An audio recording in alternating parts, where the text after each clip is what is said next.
कक्षा 12 हिंदी साहित्य की पाठ्य पुस्तक अंतरा के पाठ असगर वजाहत के सारांश को समझाया गया है।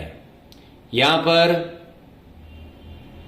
असगर वजाहत की 4 लघु कथाएं ली गई है, जिनमें पहली लघु कथा का शीर्षक है शेर।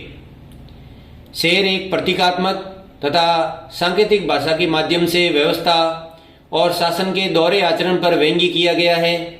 शासन के मनमाने आचरण को स्वीकार करते रहने पर वह बुद्ध की प्रतिमा की तरह शांत चित्त बना रहता है, परंतु जब उसका विरोध होता है तो वो हिंसक हो जाता है।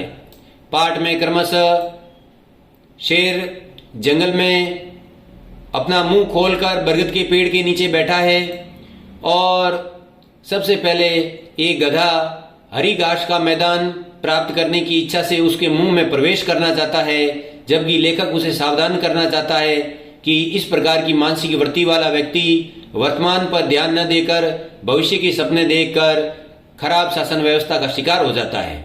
अगली पंक्ति में छद्म चालाक व्यक्तियों का समूह रोजगार का दफ्तर समझकर शेर के मुंह में प्रवेश कर रहा है, जबकि उसे वहां पर कुछ भी नहीं मिलने वाला है, उसकी मृत्यु हो जाएगी। अगले क्रम में जो कम समझने वाले लोग हैं उल्लू के रूप में बताया गया है तथा वो स्वर्ग की प्राप्ति के लिए शेर के मुंह में प्रवेश करना चाहते हैं।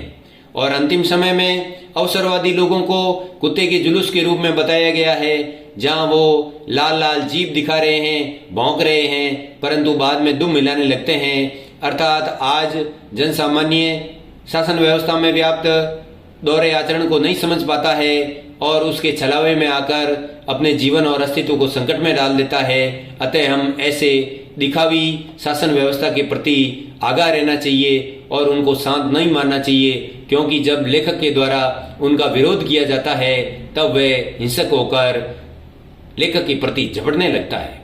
उनकी अगली कथा का नाम है पहचान।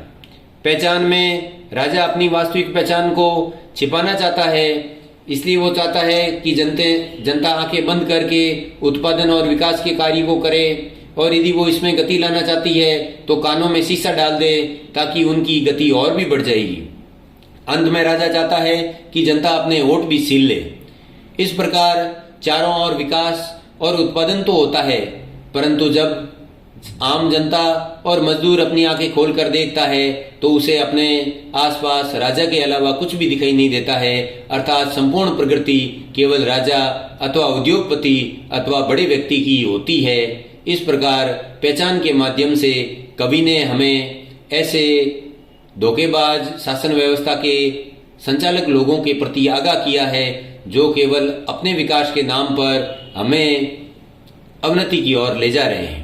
उनकी अगली कथा का शीर्षक है चार हाथ। चार हाथ में असगर वजाहत ने मिल मालिकों द्वारा मजदूरों के शोषण और अत्याचार का वर्णन करते हुए बताया है कि मिल मालिक ये चाहता है कि मजदूरों के 4 हाथ हो जाएं, इसलिए वह वैज्ञानिकों की एक टोली मंगाता है और मजदूर की लकड़ी के लोहे के हाथ लगाने का प्रयास करता है, परंतु उनके सभी शोध असफल हो जाते हैं। तभी मिल मालिक के दिमाग में आता है कि क्यों न मजदूरी को आदी कर दिया जाए ताकि मजदूर के 4 हाथ हो जाएं। इस कथा के माध्यम से मिल मालिकों के द्वारा मजदूरों के शोषण का चित्रण किया गया है। उनकी अंतिम लघु कथा है शांजा, और शांजा में किसानों पर ठेकेदारों के अत्याचारों का वर्णन करते हुए समझाने का प्रयास किया है कि किसान के साथ छल कपट के द्वारा साझेदार बनकर लोग उन्हें धोखा देते हैं। ठेकेदारी व्यवस्था में उन्हें अधिक लागत बताकर उनके हिस्से को हड़प लिया जाता है। पाठ में यह बताया गया है कि किसान मगरमच्छ, शेर आदि से साझा करता है, परंतु जब अंत में हाथी उसे मूर्ख बनाकर साझा कर लेता है और गन्ने की खेती करता है, और गन्ने की खेती का अच्छा उत्पादन होता है, परंतु जब बंटवारे की बात आती है तो हाथी कहता है गन्ने का एक सिरा आप पकड़ें और दूसरा सिरा मैं पकड़ लेता हूं, और अब हम खाने की शुरुआत करते हैं। और इस प्रकार देखते हैं कि जितना भी उत्पादन हुआ है उसका लाभ हाथी को ही प्राप्त होता है। अर्थात आज ठेकेदारी व्यवस्था के द्वारा किसानों को ठगा जा रहा है और उनका कहीं भी भला नहीं हो रहा है। इस प्रकार असगर वजाहत ने शासन प्रशासन में राजाओं के द्वारा, मिल मालिकों के द्वारा, ठेकेदारों के द्वारा हमारे समाज व्यवस्था में होने वाले शोषण और अत्याचारों का सांकेतिक पद्धति से वर्णन करने का प्रयास किया है। धन्यवाद।